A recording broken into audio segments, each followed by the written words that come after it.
तुम आत्मीय भक्तजनों सप्रेम जय श्री हरि। एक बार की बात है, यमदूतों ने दो व्यक्ति की आत्मा को पकड़कर यमराज के पास ले गया और यमराज को कहा कि एक तो बहुत बड़ा धार्मिक है, एक तो कोई पूजा पाठ नहीं किया। यमराज कहा जाकर देखो चित्रगुप्त की खाता में क्या क्या लिखा हुआ है। चित्रगुप्त से भी जाके कहा, देखा खाता में।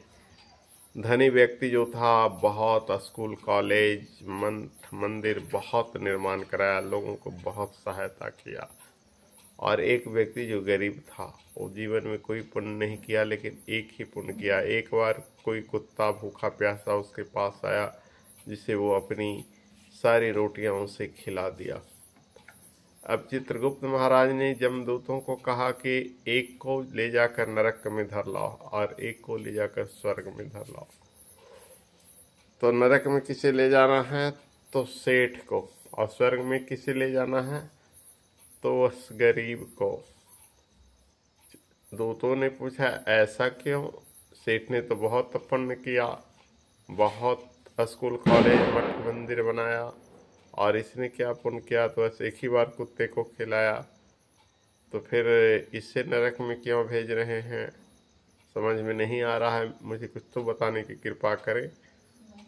चित्रगुप्त ने कहा, देखो पूजा पाठ धर्म भावनाओं का खेल है। इसने नियम, इसकी भावना पवित्र थी, लेकिन इसकी भावना यह जो कुछ भी किया है नाम कमाने के किया है और गरीबों का रक्त चूस कर किया है। जितने भी स्कूल कॉलेज मठ मंदिर बनाए हैं, इस सेठ ने सब गरीबों का धन का हरण किया है, तो उससे बनाया। लेकिन ये बेचारा जो गरीब है, भूखा असहाय, खुद इसकी एक जून की रोटी नहीं मिलती, फिर भी एक कुत्ता भूखा जो देखा उसको खिला दिया।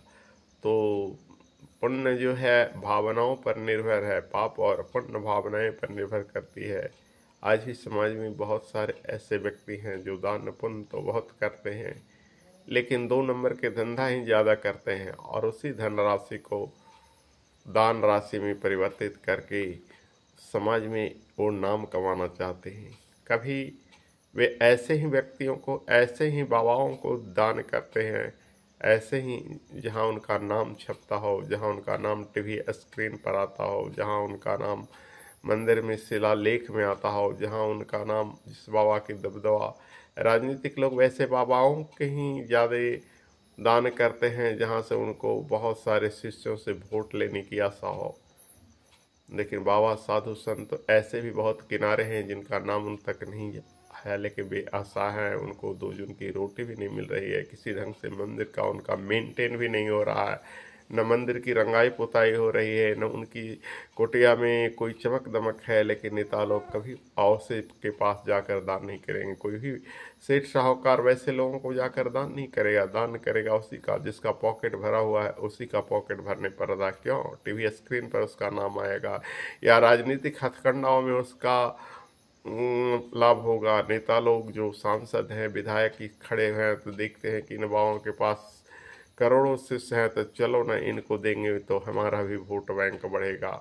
वहाँ पर खास करके वैसे ही मौके पर पहुँचेंगे जब शिष्यों की जमात हो, गुरु जी के चरण वंदन करेंगे। उनके अंदर श्रद्धा की कोई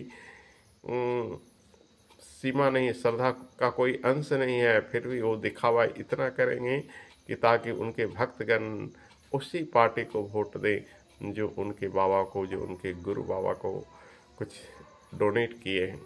न कि ऐसे बहुत सारे संत पवित्र चित्त वाले हैं जिनके कुटिया में वो पधारेंगे नहीं।